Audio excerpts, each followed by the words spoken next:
Hello বন্ধুরা, কেমন আছো? আশা করছি সবাই ভালো আছে। আবার চলে এসেছি আর একটা নতুন ভিডিও নিয়ে। আজকে আমি তোমাদের দেখাবো আমাদের নতুন একটা পালিশ ঘর নিয়েছে, ওই ঘরটাই তোমাদেরকে দেখাবো। ভিডিওটা তোমরা লাস্ট পর্যন্ত দেখতে থাকো।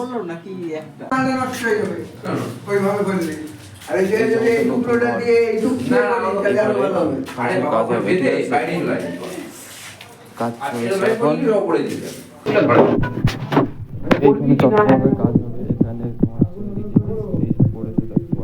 তোমরা এখানে তোমার হচ্ছে অ্যাসিডের কাজ হবে। আর এই সাইডে তোমার একটা পাইপ লাগানো হবে যেন ধোয়াটা টেনে নেয়।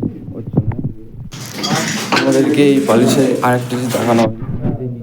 এখানে একটা ড্রাম বসবে আর এর উপরে যতটা জল থাকবে সব জল নিচে যাবে। এখানে একটা ছিদ্র করতে হবে।